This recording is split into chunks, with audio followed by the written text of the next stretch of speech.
Assalamu alaikum wa rahmatullah. Alors nous voici sur la continuité de cette étape, sachant que ce petit programme, il est fait, et ce PDF est fait pour structurer ton apprentissage. Donc tu peux trouver tout ce que tu vas voir ici, plus ou moins, de façon bien dispersée, mais le problème c'est que les élèves ne savent pas comment organiser leur apprentissage, c'est-à-dire qu'ils vont apprendre l'étape 6 avant l'étape 2, etc., etc.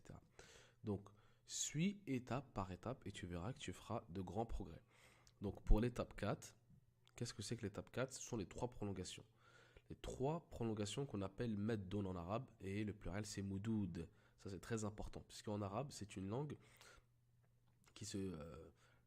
qui est unique sur ce point-là, sur les prolongations. Tu ne trouveras pas de prolongation dans les autres langues. Ce n'est pas des prolongations par exemple par rapport à la prononciation ou par rapport aux accents, pas du tout. Ce sont des lettres à part entière que tu vas trouver dans des mots. D'accord? Et également, ce ne sont pas les prolongations que tu peux trouver en tajwid, dans la récitation du Coran, ça c'est à part. Mais en arabe, il y a des prolongations à l'intérieur des mots. Mais qu'est-ce qu'une prolongation? Eh bien, une prolongation, c'est ce que tu vois ici. C'est les trois signes que tu vois là. En fait, ces trois signes-là sont des lettres. Sont trois des 28 lettres de l'alphabet. Le alif, le ya et le waw. D'accord? Donc ces trois prolongements sonores, ce sont trois prolongements sonores des harakas. Tu te rappelles l'étape 2? Ce sont les harakas, les trois harakas. Et bien, si tu veux prolonger le son de ces trois harakas, tu utiliseras un med, c'est-à-dire une prolongation. D'accord? Alors, le alif, ici, c'est la prolongation de la fatha. Donc, une fatha, ça va être le son A. Et avec le alif, ça va prolonger le son A et ça va devenir A. D'accord? Et ce alif devra s'écrire après la lettre. Bien sûr, la lettre, après cette lettre-là, qui sera juste avant l'alif, elle aura forcément une fatha. Obligatoirement une fatha. D'accord? Ensuite, le ya. Le ya ici, la lettre ya, c'est la prolongation d'une autre haraka qui sera la kasra, c'est-à-dire le son i, si tu te rappelles. La kasra, c'est le son i. Donc, le son i, la kasra toute seule, ça va être i. Et si on prolonge avec le ya, ça va être i. Donc, ce qu'il faudra faire dans le mot, c'est de mettre une lettre, une des 28 lettres, avec une kasra, et ensuite de rajouter la lettre ya que tu vois là, en plus de cette lettre-là, pour prolonger la kasra de cette lettre. D'accord? Si on prend la lettre b avec une kasra, ça fera le son bi. Si on veut prolonger la kasra, on va écrire le ya, on va dire bi. D'accord? Et le waw, la troisième lettre, ou la troisième prolongation, c'est la prolongation bien de la damma. Puisque ce sont les trois prolongations des trois harakas, il ne reste plus que la damma. Et comme tu le vois, il y a ici un petit clin d'œil, c'est que le waw, il ressemble aussi à une damma. Tu vois, donc il y a de la logique ici. Donc le waw, il va toujours s'écrire après. D'ailleurs, les autres prolongations, c'est pareil. Toujours les trois prolongations après la lettre. C'est-à-dire la lettre qui aura la haraka. Donc, le son ba avec une damma, ça va faire la lettre ba avec la damma, ça va faire bou. Et si je veux prolonger le bou, le ou, je vais dire bou. D'accord? Il y a une différence entre bou et bou. Bon, très bien. Donc ça, c'est quelque chose qui existe en arabe. Et dans un mot, tu peux avoir trois prolongations. Donc c'est une importance primordiale, les prolongations. Sachant également que quand tu enlèves une prolongation dans un mot, ou que tu en rajoutes, ça va changer totalement le sens du mot. Soit ça va le changer dans un sens qui est différent, soit carrément faire un sens qui n'existe même pas en arabe.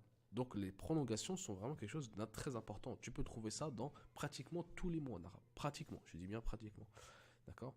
Donc ça, c'est pour les trois prolongations, les trois moudoud. On va voir la shadda. L'étape numéro 5. Qu'est-ce que la shadda? Eh bien, la shadda, c'est le terme technique pour ce signe-là.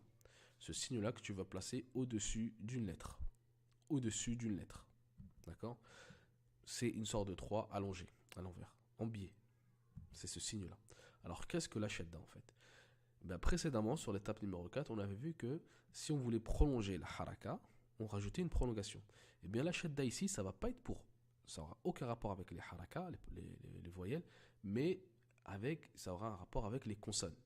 Donc, si tu veux doubler une lettre, et pas une voyelle, une lettre, tu rajouteras la shadda au-dessus. On est d'accord? Exemple. Là, j'ai un ba dans un mot. Et ce même mot, il a encore un deuxième ba. Et bien, pour éviter d'écrire deux fois la lettre ba, Tu vois, pour économiser de la place, on va écrire un seul ba, mais avec une shadda au-dessus. D'accord? Donc ça, c'est le but de la shadda.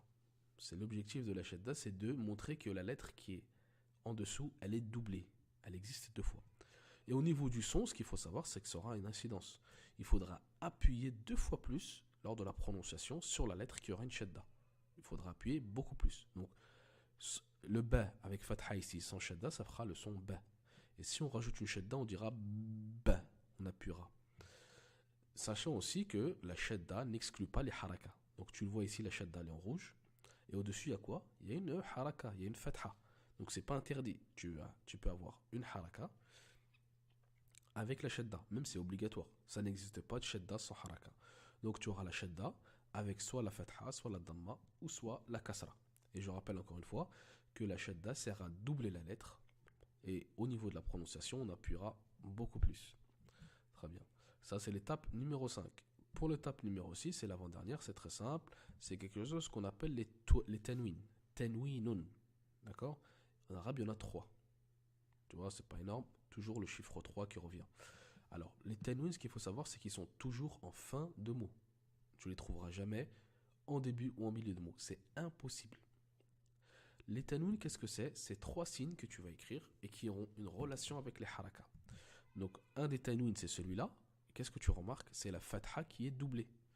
On l'écrit en fait deux fois. Une superposée avec l'autre. Mais lorsque tu vas superposer ces deux fathas, ça deviendra tanwin. On appellera ça tanwin al-fatha. Tanwin al-fatha. Le deuxième type de tanwin, eh bien, logiquement, ça va être doubler la damma. C'est-à-dire l'écrire deux fois, côte à côte, au-dessus de la lettre et bien sûr en fin de mot. Et on appellera ce tanwin tanwin ad-damma. Tanwin, le tanwin de la damma. Et ben, le troisième, c'est simple, c'est en relation avec la kasra. Tu écriras deux fois la kasra, une superposée avec l'autre, sous la lettre. Et je rappelle encore une fois, toujours en fin de mot.